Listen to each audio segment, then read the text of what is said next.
So I'm not really sure what the Democrats' angle was for the State of the Union. I know there's been a lot of people online and things saying, "Oh, Trump just stood up there and lied, and it was basically a Trump rally and all this stuff." So let's just take that as okay, fine. That's fine. Everything he said that's not verifiably true, that I've never heard anyone deny, was a lie.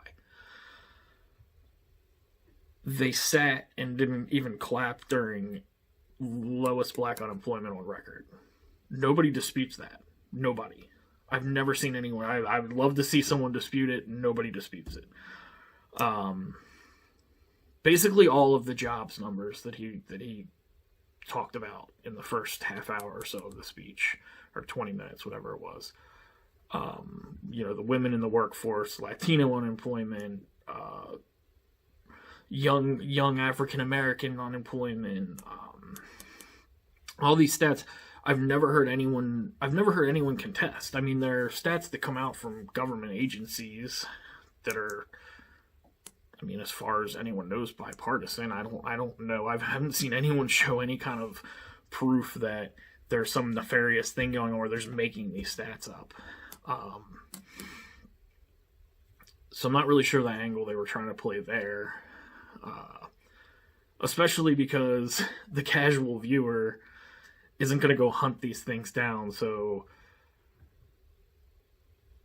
I don't really know, again, where's their angle, because the media, even the CNNs and the MSNBCs, they don't deny any of that stuff. They don't report on it most of the time, but I've never heard them deny that any of that's true, because it is true.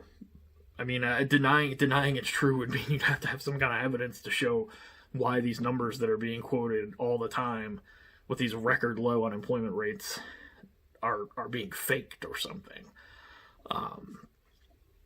So I don't really know what their angle was on that. And then the other thing that happened that I didn't think people were covering enough, and I do agree to some extent that Pelosi kind of got her way with conservatives were really harping on the ripping up the papers thing. It was stupid and childish, and it looked dumb, and it kind of negated her whole Trump's a bully and mean, and he does classless things, because I mean that's doesn't get a whole lot lower than that. But she's got no control over the Democrats whatsoever. Most people were focusing on her in the speech of, like, she was making faces and she was shaking her head and things like that, which is, again, I don't think we've ever seen that before. But you could see she was still mad. She still didn't like that. At one point, a bunch of random Democrats started chanting something in the middle of the president speaking, which I still stand by. You should be thrown out. It's a privilege to be there. They should remove people that are standing up and yelling while he's talking. That's absolutely absurd. But she was furious when they did that. There was a couple other times where they were booing and moaning and groaning, and she had to, she was clearly disciplining people out in the audience. And then, which it just shows, I mean, that's as classless as that is for the Democrats to do that, it makes it look so much worse when you have the speaker having to be like, no, shut up. I mean, it's not only do you guys have no class, but it's a rudderless ship. There is no leader. There's nobody running that ship. You're just a bunch of random crappy people. So I feel like that was a big takeaway, and I feel like the average person would see that too. I feel like the average person would notice that. I don't know if they would necessarily notice her sneering behind him and shaking her head when he said, talking about the tree planting initiative. She was shaking her head, and then C-SPAN actually panned out to, I'm not sure who it was, but one of the Democrat women in white, and she's shaking her head and like making this gesture like, that's what is he talking about? I mean, is that not true? Again, it's one of those things. I haven't seen anyone say that. I'm pretty sure it's like a piece of legislation. So I don't really know what the angle was there. So I'm not. I just don't see how any of that was appealing to the average. It seems like they're just going more and more. We call it off the rails, but it's not even really off the rails. It's just they're trying to appeal to this tiny little group of people who the average person walking down the street sees, sitting on the street screaming because President Trump's getting inaugurated, and they're like, that's a crazy, like, what? That's a crazy person. Like, what's wrong with them? I don't really understand why they're trying to appeal to this. I don't think it's their base. It's kind of the fringe version of their party. It's like they're trying to appeal to the people who we used to write off as being like, yeah, both parties have some crazies.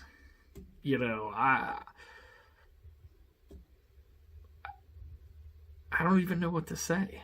I don't even know what that whole thing was last night.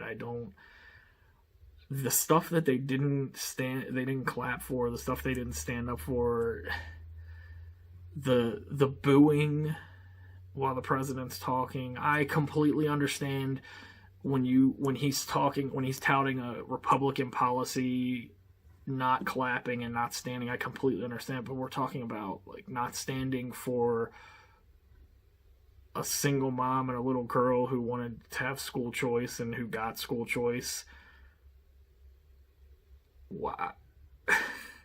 Even if you don't necessarily agree with the policy, it's a little girl and her single mother who got what they want, got something that they wanted. Why would you not be happy for them at the very least?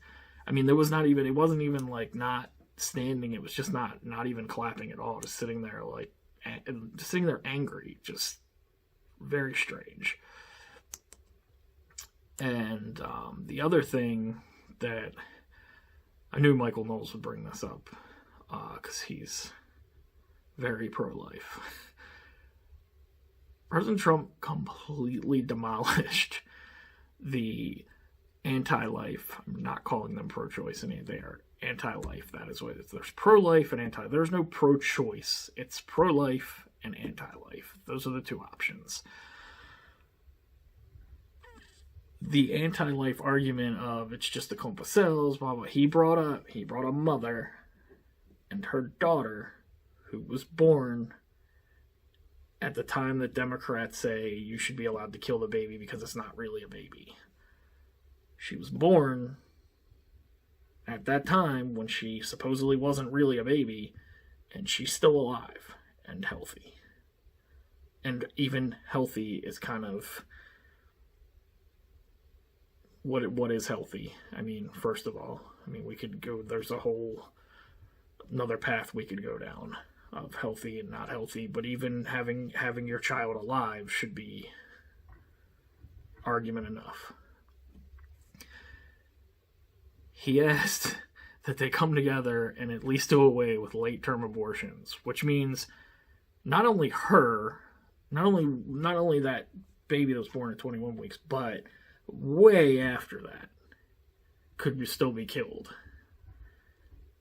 And they sat down and didn't not even clapping, not a standing ovation, not even clapping, and they're not going to do it. Obviously, they're not going to do it. At least.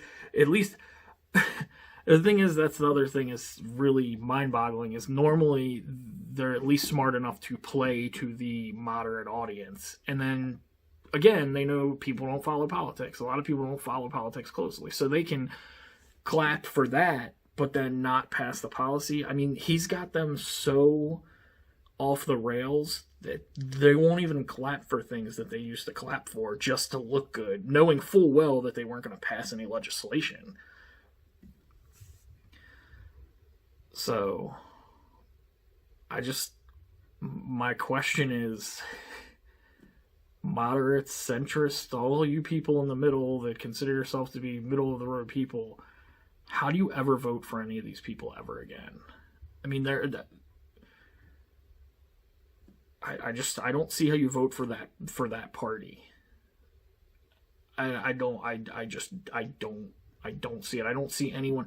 The one of the big things that I actually has bothered me since Obama, and again, that's early on when I was following politics, so maybe it was before him, but when I really started following politics was kind of during the Obama years, was that it was always weird to me that the Democrats never seem to argue internally where the Republicans do.